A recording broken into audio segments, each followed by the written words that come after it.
Oke, kita lanjutkan.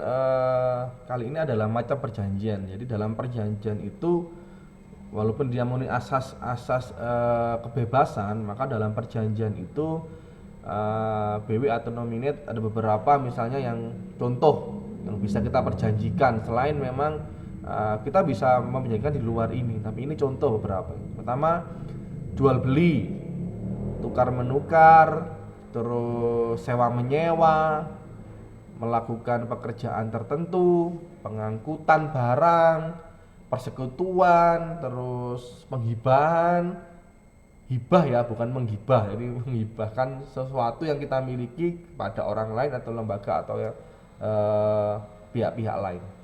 Penitipan barang, peminjam meminjam, bisa uang, bank sebagainya, utang piutang atau untung-untungan. Jadi nanti ada untung-untungan, penanggungan utang atau perdamaian. Itu juga bisa dilakukan melalui perjanjian. Perdamaian pun bisa, misalnya orang bersengketa tentang batas tanah misalnya, terus udah damai aja, kita ambil jalan tengahnya, misalnya lebih 1 meter, kita setengah meter dang, itu kan itu perdamaian. Maka itu bisa diwujudkan melalui sebuah adanya perjanjian, itu perjanjian perdamaian. Jadi tidak harus perjanjian itu sifatnya hanya nominal uang. Perdamaian selisih pun itu juga, perselisihan pun juga bisa dilakukan perjanjian.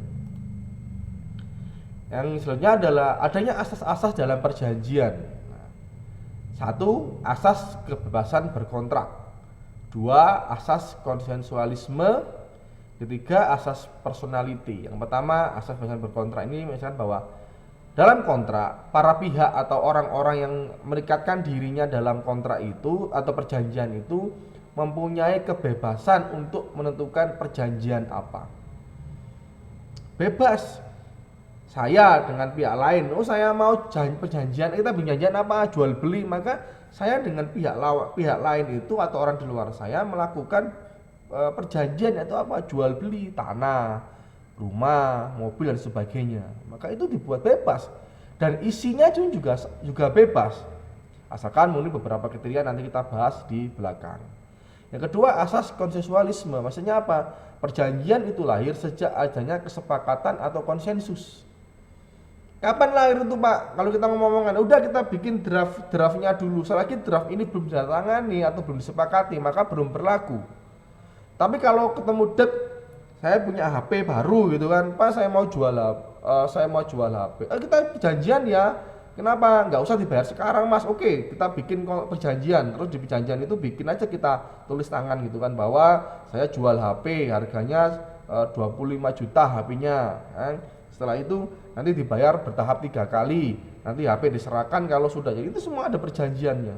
Dan ketika sama-sama tanda tangan, maka sejak itulah perjanjian itu lahir. Jadi ada kesepakatan atau konsensus bersama. Kapan perjanjian itu akan berlaku kan? Yang ketiga ini bahwa seorang yang akan melakukan dan atau membuat kontrak hanya untuk kepentingan perseorangan saja. Jadi kontraknya perseorangan. Pasal 1315 dalam pasal 1340 KUH Perdata. Jadi perjanjian di sini ya. Setelah itu selanjutnya adalah asas etikat baik. Perjanjian harus dibuat berdasarkan kepatutan dan kepantasan serta tidak menyalahgunakan situasi. Nah ini ada etikat baik. Ada banyak perkara yang saya hadapi, misalnya bahwa situ selalu mengetikkan bahwa tidak adalah gunakan situasi, ada penyalahgunaan situasi di situ. Misalnya ada perkara jual beli, situ orangnya sedang dalam keadaan kesusahan, anaknya masuk rumah sakit, dia tidak punya uang, ya.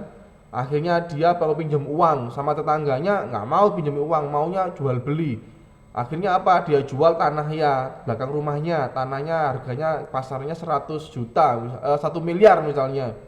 Terus karena dia butuh, yang ngutangi uang itu juga tahu dia butuh, akhirnya disalahgunakan keadaan situasinya. Bahwa dia butuh uang, ya tak tuku 500 juta, gelem tak kayak gelem ya wis. Karena keadaan terdesak, dia nggak ada pilihan lain, akhirnya mengiyakan. Maka walaupun sudah ada perjanjian, asas etikat baik ini belum terpenuhi. Dia menyalahgunakan situasi dan keadaan yang saat itu tidak memungkinkan. Karena orang itu nggak punya pilihan lain kan gitu. Dan ini sering terjadi. Yang selanjutnya ada asas batasan suverenda. Jadi asas batasan suverenda ini sangat sering kita dengar ya, di mana semua perjanjian yang dibuat secara sah menjadi undang-undang atau hukum bagi mereka yang membuatnya, dan perjanjian tidak dapat dibatalkan secara sepihak selain dengan kesepakatan atau berdasarkan undang-undang. Lah di sini, jadi undang-undang ini, perjanjian itu merupakan undang-undang bagi pembuatnya. Karena undang-undang nggak membahas tentang itu.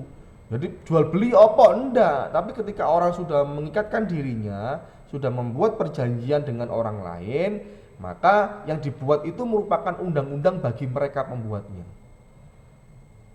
Kalau undang-undang berarti harus dipatuhi atau ditaati, sehingga satu atau lebih orang itu, dua orang atau lebih itu, dia bisa menjalankan hak dan kewajiban yang sudah tertera dan disepakati dalam perjanjian itu. Nah, misalnya orang jual beli tanah lagi, kapan bayarnya termin, misalnya dibayar 3 bulan. Nah, misalnya uangnya, harga tanahnya 900 juta, pertama dibayar, pembayaran pertama di bulan 1 300 juta, nanti setiap tanggal 1 di bulan depannya dan di bulan depannya akan dibayar 300 juta, bulan 2 tanggal 1 dibayar 300 juta. Ternyata di bulan 3 dia molor, misalnya nggak mau bayar atau uangnya belum terkumpul, akhirnya molor. Di perjanjian itu kan disebutkan jika terjadi misalnya pihak kedua selaku pembeli tidak membayar pada perjanjian tepat waktu seperti yang ada dalam pasal itu, maka ada klausul lain di situ, ada denda, ada pembatalan dan sebagainya. Itu terserah. Jika itu dibuat dan dimasukkan dalam perjanjian, maka itu menjadi undang-undang yang berlaku bagi semuanya dan harus ditaati. Termasuk perjanjian itu jika dilanggar tadi ya, termasuk denda, sanksi dan sebagainya macamnya yang muncul dalam perjanjian itu. Asas-asas hukum perikatan nasional. Nah, dalam hukum kita mengenal ada asas kepercayaan, persamaan hukum, keseimbangan, kepastian hukum, dan moralitas. Oke, kita bahas setelah ini. Oke. Asas kepercayaan. Jadi mengandung pengertian bahwa setiap orang yang akan mengadakan perjanjian akan memenuhi setiap prestasi yang diadakan antara mereka di belakang hari. Jadi ini asasnya kepercayaan saja. Jual beli tadi misalnya, ya kita percaya dengan lawan yang membeli ke kita. Pihak lain yang membeli kita juga percaya kepada kita akan menyerahkan. Jadi sama-sama percaya di sini. Kalau terjadi keraguan, mending tidak usah bikin perjanjian. Misalnya, cocok nanti aku dibohongi, jangan-jangan aku nanti diingkari, jangan-jangan dia ndak bayar, jangan-jangan dan sebagainya. Jika memang tidak ada kepercayaan ini, alangkah lebih baiknya tidak terjadi perjanjian ini. Karena sudah mulai awal sudah nggak percaya kan. Karena dalam asasnya itu saling percaya, kepercayaan itu pertama. Yang kedua, asas persamaan hukum mengandung maksud bahwa subjek hukum yang mengadakan perjanjian mempunyai kedudukan, hak dan kewajiban yang sama dalam hukum. Mereka tidak boleh dibeda-bedakan antara satu sama lainnya. Walaupun subjek hukum atau orang dalam perjanjian itu ada perbedaan agama, warna kulit, ras, kepercayaan dan sebagainya, tidak boleh. Jadi kita harus sama di depan hukum. Subjek para orang yang membuat perjanjian itu tidak melihat kasta, warna kulit, agama, ras dan sebagainya. Semua dianggap sama, setara. Di persamaan. Yang ketiga, keseimbangan. Maksudnya apa? Asas yang menghendaki kedua belah pihak memenuhi dan melaksanakan perjanjian. Kreditur mempunyai kekuatan untuk menuntut prestasi dan jika diperlukan dapat menuntut pelunasan prestasi melalui kekayaan debitur. Namun debitur memikul pula kewajiban untuk melaksanakan perjanjian itu dengan baik. Jadi misalnya utang piutang, jadi pemberi utang itu dia bisa meminta melunasinya bahkan dengan barang yang dimiliki. Misalnya orang utang 1 miliar, dia tidak bisa mengembalikan utangnya. Krediturnya tidak bisa mengembalikan, maka bisa aja dikonversi melalui barang lain. Misalnya kalau gitu, kalau lo nggak bisa bayar ya sudah, itu rumah lo buat gua gitu kan, rumahmu buat saya 1 miliar, sudah rumah ini tak taksir nggak 1 miliar, tapi sudahlah tak anggap ini lunas, rumahmu tak kasihkan saya, maka itu diperbolehkan. Dimana kreditur itu memberikan dan debitur dia juga harus mempunyai kewajiban untuk melunasinya. Jadi imbang. Yang satu saya misalnya ngasih utang itu saya memberikan kewajiban saya ngasihkan utang ke dia. Yang saya kasih utang itu punya kewajiban untuk mengembalikan ke saya. Kalau yang mengembalikan tidak bisa dalam bentuk uang, ya kita bisa kesepakati lain. Tadi misalnya bisa barter dengan barang dan sebagainya. Dan jika itu disepakati bersama maka dianggap lunas. Contoh tadi saya misalnya berikan contoh tadi misalnya nggak harus 1 miliar, tapi saya memberi utang anggap ya sudah sama lah 1 miliar, dimengkak balik belas kan itu. Bisa. Seperti itu.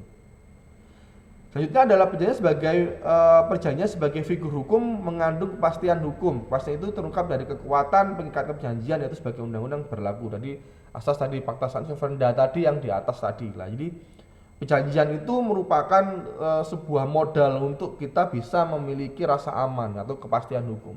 Jika tidak ada perjanjian, itu tidak kita kasih aja. Mas aku nyilin duit berapa saya kayak aja, nggak ada perjanjian. Dia bisa jalan sendiri, dia nggak tahu kapan dilunasi, nggak ada jangka waktunya, kapan harus melunasi, kapan harus mengembalikan kan itu.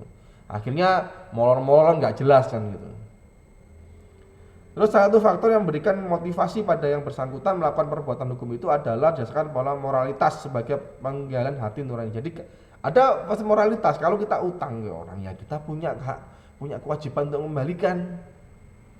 Kalau kita punya janji sama orang untuk misalnya udah berapa rumahmu tak borong gitu kan, perjanjian sudah, bahwa kita punya beban moralitas untuk menyelesaikan pembangunan rumah itu karena orang sudah bayar ke kita punya prestasi, jadi mereka sudah memberikan prestasi kepada kita, maka kita juga memberikan prestasi kita kepada dia melalui perjanjian yang memang sudah dibuat. Nah, kita sudah masuk ke pasal 1320 BW bahwa syarat sahnya perjanjian ada beberapa. Ada syarat subjektif. Yang pertama adalah kesepakatan, harus sepakat dulu, kalau nggak sepakat nggak bisa. Yang kedua, kecakapan, harus cakap hukum dulu, batas usia, dia dalam pengampuan dan sebagainya. Yang kedua, syarat objektifnya, harus ada hal-hal tertentu yang diperjanjikan. Bikin perjanjian kalau nggak ada hal yang menjanjikan terus apa maksudnya kan gitu. Yang selanjutnya adalah sebab yang halal, harus melalui sebab yang halal, tidak boleh sebab yang haram kan gitu. Haram bukan makanan tapi haram dalam artian tertentu kan. Ya, kita bahas dulu. Pertama adalah kesepakatan. Adalah bertemunya dua maksud yang terwujud dalam janji untuk melakukan atau tidak melakukan suatu hal yang sama-sama disepakati. Jadi harus ada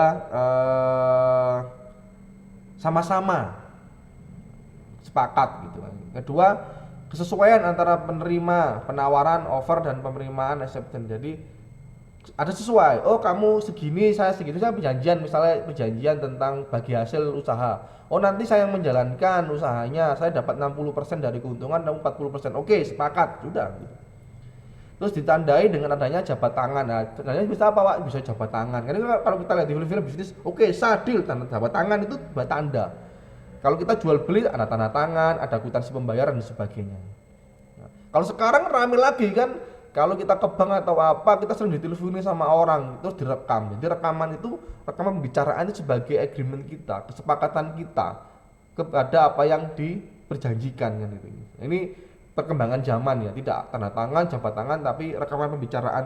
Mohon Bapak, pembicaraan akan kita rekam kan, biasanya gitu. Yang lainnya adalah tidak sah bila terdapat asas paksaan. Jadi nggak sah kalau ada paksaan, ada penipuan, penyalahgunaan situasi, itu juga tidak dikatakan itu sah, nggak boleh dilakukan itu. Kecakapan, jadi misalnya usia tidak boleh di bawah 20 tahun atau belum menikah seorang dalam keadaan pilot di bawah pengampuan. Jadi anak yang di bawah pengampuan seseorang atau dalam perusahaan yang dalam keadaan pilot tidak boleh, tidak cakap dia, karena itu sudah nggak memiliki hak.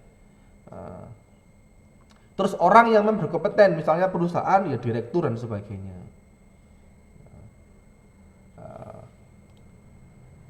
Oke, setelah ini kita lanjutkan ke suatu hal tertentu.